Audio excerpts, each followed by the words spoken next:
आपने? विदा नहीं होगी। विदा नहीं होगी? लेकिन जरा सोचिए तो, यदि आपने विदा नहीं की तो बहन की क्या दशा होगी? मैंने उसकी दशा का ठेका नहीं लिया है। लेकिन हर लड़की अपना पहला सावन अपनी सखी सहेलियों के साथ हंस खेलकर माँ के घर बिताने का सपना देखती है। जानता हूँ। यह जानकर भी मैं अपना फैसला सुना चुका हूँ, विदा नहीं होगी। यदि मैं बहन को लिए बिना ही गया तो माँ का हृदय टूट जाएगा। मैं मजबूर हूँ। अगर माँ बहन का इतना ही ख्याल था तो दहेज पूरा क्यों नहीं दिया? अपनी सामर्थ्य के अनुसार हमसे जितना हुआ हमने दे दिया। फिर भी अगर सामर्थ्य कम था तो अपने बराबरी का घर देखते। झोपड़ी में रहकर मैं से नाता क्यों जोड़ा?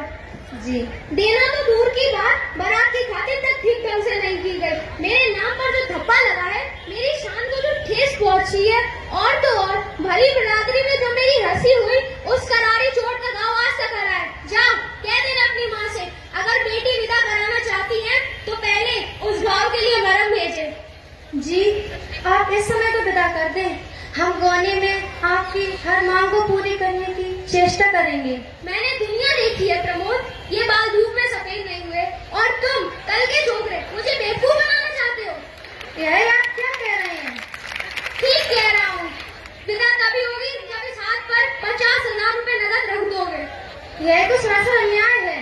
शिकायत आपको हमसे है। उस भोली भाली लड़की ने आपका क्या बिगाड़ा है जो विदा न करके आप उससे बदला ले रहे हैं? अगर रमेश बाबू होते तो वो क्या कर लेता? वो मेरे सामने मुंह खोलने की हिम्मत नहीं है उसमें। वो मेरा बेटा है। तुम्हारी तरह बड़ों के मुंह लगने की बदतमीजी करने वाला कोई हमारा छोकरा नहीं। बाबूजी, बेटी वाला समझकर आप मेरा अपमान कर रहे हैं, किंतु यह न भूलिए कि आप भी बेटी वाले हैं। हाँ बेटी वाली है, पर तुम्हारी तरह नहीं। अभी पिछले महीने हमने भी अपनी गौरी की शादी की है। इतनी अच्छी खातिर की कि सब दंग रह गए। इतना दहेज दिया कि देखने वालों ने दांतों तले उंगली दबा ली, और तुम मेरी बराबरी करना चाहते हो।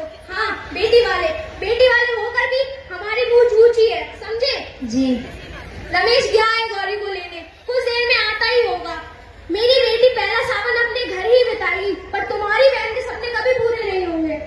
क्या जो मेरी बहन है वह आपकी कोई नहीं है? बहू और बेटी को एक ही तराजू में तोलना चाहते हो? बेटी बेटी है और बहू बहू। ठीक है, जब आप अपनी जिद पर अड़े हुए हैं तो आपसे विनती करना व्यर्थ है।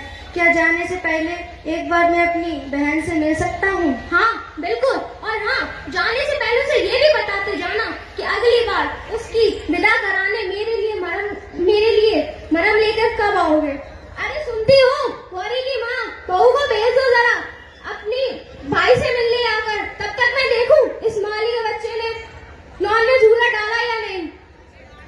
मैं गौरी के लिए लॉन में झूला डालने जा रहा हूँ।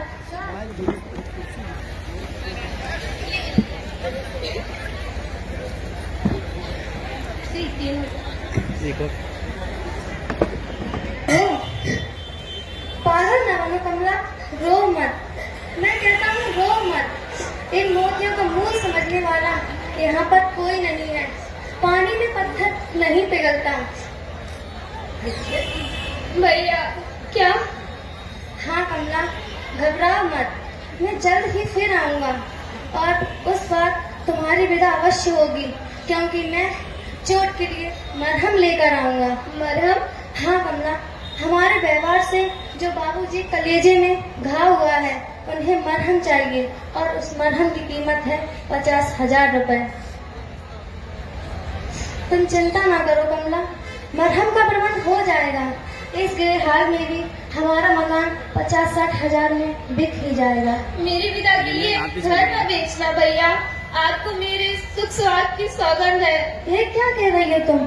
क्या तुम नहीं चाहती कि अपना पहला सावन अपनी सखी सहेलियों के साथ माँ के घर बिताओ? किस लड़की की यह कामना नहीं होगी भैया कि वह अपना पहला सावन अपने मायके में बिताए, पर इतनी बड़ी कीमत चुकाना कहाँ तक ठीक है। साल 2 साल में बमला का ब्याह भी तो आपको करना है।